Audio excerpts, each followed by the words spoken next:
وعلى آلہ واصحابہ اجمعین۔ اللہ رب العزت کا بے حد لامتناہی بے حساب شکر ہے جس نے ہم سب کو کرم کرتے ہوئے ایک عظیم نعمت ادائے نماز کی صورت میں نصیب فرمائی، اور پھر اپنے کلام کے لیے ہمیں خوبصورت لمحات اور ساعتیں عطا فرمائیں۔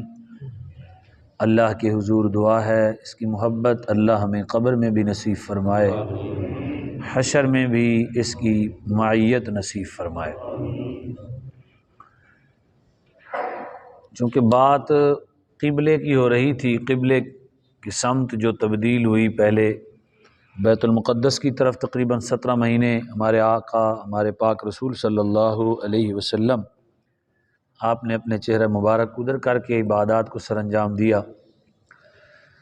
اس کے بعد اس میں اللہ تبارک و تعالیٰ نے بیان کرنے کے بعد 3 مرتبہ اللہ نے اسی جگہ پر حکم دیا ہے کہ تم جہاں بھی ہو اپنا منہ قبلے کی طرف کرو۔ ہر مرتبہ کہنے کا حکم جو ہے، حکم کی علت اور سبب اور ہے۔ تو پہلے جیسے ہی بیان کیا تو رسول اللہ صلی اللہ علیہ وسلم کی رضا جوئی کے لیے، کہ حضور صلی اللہ علیہ وسلم کی رضا تھی تو میں نے ان کی دل جوئی کے لیے اپنے محبوب کی اس رضا پر ہی قبلے کو کعبے کو قبلہ بنا دیا۔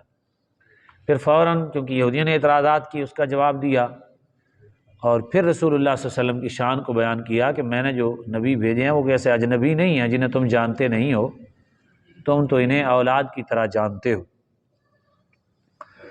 اور پھر اللہ رب العزت نے بتایا کہ ہر قوم کا جو بھی امت آئی ہے میں نے کوئی نہ کوئی ان کو سمت دی ہے، اور تمہیں بھی ایک سمت عطا کر دی ہے۔ اور اس میں اللہ رب العزت نے پھر ہمیں حکم دیا کہ جو بھی اللہ کا حکم ہوتا ہے تو فوراً اس میں جو ہے وہ غفلت نہیں کرتے، سستی نہیں کرتے، فاستبقوا الخیرات، نیکی میں مقابلہ کرتے ہیں۔ حکم سنتے ہی دوڑ لگا دینی ہے، اپنی تمام تر قوتوں کو، تمام تر تعلقات کو صرف و خرچ کر کے اللہ کے حکم کو بڑی ہی سنجیدگی کے ساتھ ادا کرنا ہے، یعنی نیکی میں تقابل کرنا بحث ثواب ہے۔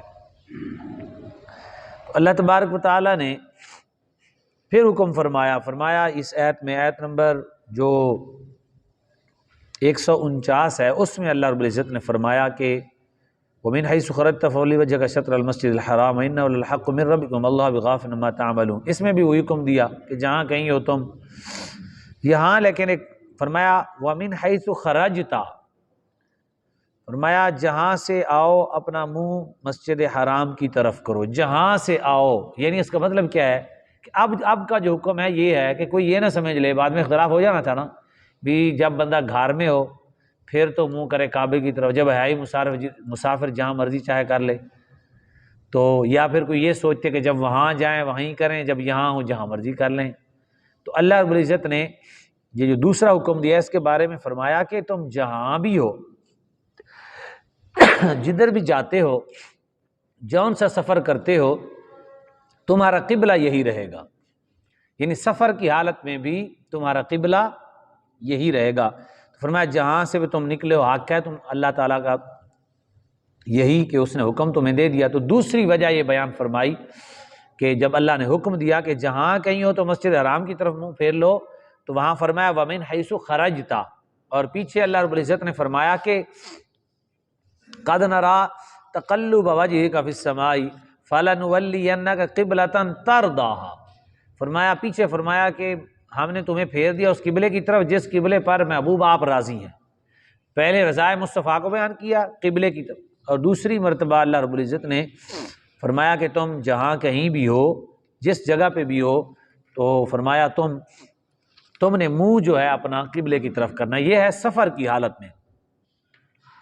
پھر دوسرا فرمایا کہ جو تیسری وجہ بیان کی تو وہ اس وجہ میں اللہ تبارک و تعالیٰ نے یہ فرمایا کہ جو یہودی ہیں نا، ان کی کوئی حجت نہیں ہے، نہ ان کے پاس کوئی دلیل ہے، ہم نے آپ کو کہہ دیا یہودی نہیں مانیں گے، یہودی قریب نہیں آئیں گے، تو اب کا جو حکم دیا کہ تم کعبے کی طرف منہ رکھو، یعنی اب یہودیوں کو ڈانٹ ڈپٹ کرنے اور ان کی کارستانیاں بتانے کے بعد پھر اللہ نے حکم دیا، فرمایا تم اپنے کعبے کی طرف ہی منہ کرو، یہودی نہیں ماننے والے، ان کی طرف کان نہ دھرو۔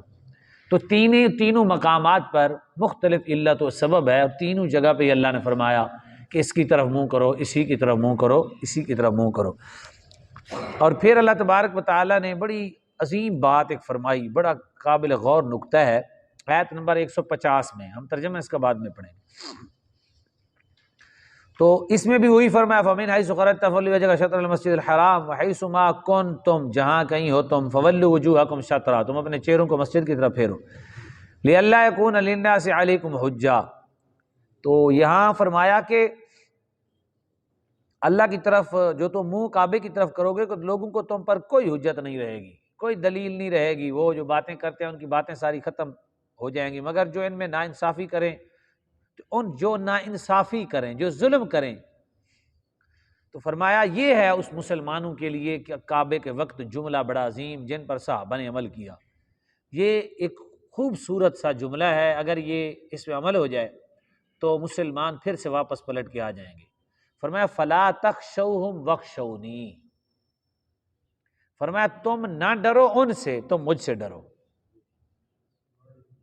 کتنی بڑی عظیم بات ہے۔ ان کی تجارت اس وقت بڑی پاورفل تھی، تجارت میں بڑی، مدینہ میں بڑی تجارت کے اندر بنو قریظہ، بنو قینقاع، بنی نذیر یہودی بڑی طاقت رکھتے تھے، سارا انہوں نے سنبھالے ہوتے، زرخیز زمینیں ان کے پاس تھی، بڑے بڑے قلعے بنائے ہوئے تھے۔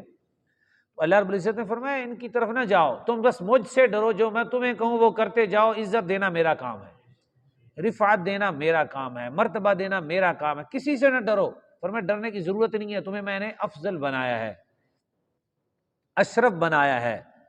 تو قومیں ہوتی ایسی ہیں، جس قوم کو اللہ نے کاریگر بنایا، وہ پتھروں کو، ان کے ہاتھ میں پتھر ایسے جیسے موم ہوتا ہے، موم بتی کی طرح، وہ قوم میں پتھر گھر گھر کے اپنے گھر بنائے، انہی پتھروں کے بت بنا کے عبادت کرنے لگ گئے، حالانکہ اللہ نے پتھروں پر انہیں ایسے بنا دیا کہ جیسے موم ہے، وہ پتھروں میں گھر ایسے گھڑتے تھے، ایسے بنا دیتے پہاڑ پورے کو گھر، بندے کو پتہ ہی نہیں چلتا تھا۔ اس قدر اللہ نے ان کو طاقت دے دی، اتنا فن دے دیا کہ اس کے پتھر ان کے سامنے موم ہوتا تھا، بجائے اس کے کہ رب کا شکر ادا کرتے، انہوں نے انہی پتھروں سے بت بنا کے عبادت شروع کر دی۔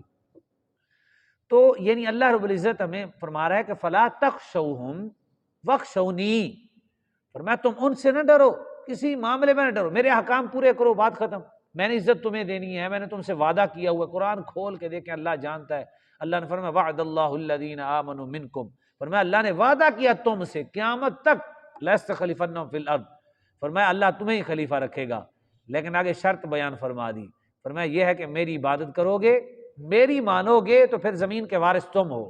کتنی بڑی بات ہے، جس زمین کا وارث جسے اللہ بنائے، ساری جس زمین کا وارث خود خالق بنا دے، صرف اتنی بات کہ تم نے مجھ سے ڈرنا ہے، تم نے اور کسی سے ڈرنا نہیں۔ اور یہ کتنی بڑی آزادی ہے، کتنی بڑی نعمت ہے، اور کس قدر بڑا مقام ہے، کسی سے نہیں ڈرنا، بالکل تم نے مجھ سے ڈرنا ہے کہ ہمارا رب نہ ناراض ہو جائے، بس اللہ نہ ناراض۔ جس کو بھی تم نے دیکھنا ہے، جس کی خدمت کرنی ہے، جس کی غربت کی مدد کرنی ہے، ماں باپ کی خدمت کرنی ہے، اولاد کو تعلیم دینی ہے، بیوی کا خیال رکھنا ہے، ملازمین کا خیال رکھنا ہے، سفر میں آنے جانے میں خیال رکھنا ہے، تم نے یہ دیکھنا ہے کہ اس مقام پر اگر میں نے یہ کام کیا میرا رب تو ناراض نہیں ہوتا، بس اللہ سے ڈرنا ہے، اور کسی سے یہ نہیں دیکھنا کہ میرا بیٹا بڑا ہو کے پھر میری خدمت نہیں کرے گا، اس کو میں نے پڑھایا نہیں، بڑے بڑے پڑھے ہوئے باپ آپ کی بات ہی نہیں سنتے، اچھی اچھی تعلیم والے کوئی کام ہی نہیں کر سکتے، اور بالکل نکھٹو جس کو ماں باپ سمجھتا ہے، میں نے آنکھوں سے دیکھا ہے، وہ پاؤں دبا رہے ہوتے ہیں، یہ میں نے آنکھوں سے دیکھا ہے۔ تو یہ اللہ کی شان ہے، ہمارا نہیں ہے۔ ہم جب یہ سوچیں گے کہ ہماری یہ اولاد اللہ نے ہمارے اوپر فرض کیا ہے، ہم نے ان کی تربیت کرنی ہے، ہم نے ان کو تعلیم دینی ہے، ہم نے کوتاہی کی تو قیامت کے دن ہمارا رب ہم سے پوچھے گا، لہذا اللہ سے ڈرنا ہے، نہ کہ اولاد مستقبل میں اللہ نے ان کو دل میں ڈالنی ہے۔ ماں باپ کی خدمت کرنی اس وجہ سے نہیں کہ لوگ ہی کی کہیں گے پیو دی خدمت ہی نہیں کرتا، نہیں، اس لیے نہیں، اللہ نے حکم دیا ہے، کف نہیں کہنا، اللہ نے کہا ان کی خدمت کرنی ہے، اللہ نے کہا ان کے سامنے۔ اف کا مطلب جو محدثین نے بیان کیا ہے، بندے کی عقل تنگ ہو جاتی ہے۔ اف کا معنی ہم جسے تف نہیں کہتے اردو میں، یہ معنی یہ ہے کہ منہ بعض دفعہ بندے کے منہ سے سمیل آتی ہے، مسواک وغیرہ یا ٹیتھ پیسٹ وغیرہ نہ کرے، تو فرمایا کہ اگر ماں باپ سے بات کرتا ہے نا اس کے منہ سے جو سمیل ماں باپ کو جاتی ہے اور ماں باپ کو تکلیف ہوتی ہے اس وجہ سے کہ میرے بیٹے سے خوشبوئیں آنی چاہیے، تو وہ جو اس کو بدبو منہ کی وجہ سے، ان کو سمیل کی وجہ سے جاتی ہے، اس پر جو ماں باپ دکھ ہوتا ہے نا، تف کہتے ہیں ماں باپ، فرمایا اف سے مراد یہ بھی ہے کہ اتنی بھی تکلیف ماں باپ کو نہیں دینی۔ سوچیں ذرا، اتنی بھی تکلیف نہیں دینی ماں باپ کو کہ تمہاری منہ کی جو سمیل ہے نا اس کی وجہ سے ان کو تکلیف ہوگی، کہ وہ دل میں کہیں کہ میرے بیٹے سے منہ کی خوشبو آتی نا تو میں کتنا خوش ہو جاتا۔ وہ بڑی محبت کا رشتہ ہوتا ہے۔ اس وجہ سے بھی اسلام نے کہا کہ ماں باپ سے قریب ہو کے بات کرنی ہے تو منہ میں خوشبو آنی چاہیے، اچھا ہونا چاہیے، تاکہ ماں باپ کو اس سے بھی تکلیف نہ ہو۔ بتائیں، باقی باتیں تو چھوڑ دیں، باقی باتیں تو آگے کی ہیں۔ اور اسی طرح بعض محدثین نے لکھا، انہوں نے فرمایا کہ تمہیں اگر کوئی تکلیف ہے تو ان کے سامنے درد تمہیں ہو رہی ہے تو اف نہ کرو، ماں باپ کے سامنے اف نہ کرو۔ اگر سمجھدار ہو تو تم اف کرو گے، تم کچھ دیر کے بعد ٹھیک ہو جاؤ گے، انہیں صدیاں وہ اف نہیں بھولے گی۔ وہ جب بھی کبھی یاد ان کو اف آ جائے گی، کہے گی بیٹا اب تو، میں جانتا ہوں تو پجاروں پہ ہے، گاڑی پہ ہے، مجھے پتہ ہے جب تجھے یہ درد ہوئی تھی مجھے آج تک نہیں بھولی ہے۔ مائیں کہتی ہیں، آپ کو بھی یاد ہوگا، باپ بھی کہتے ہیں۔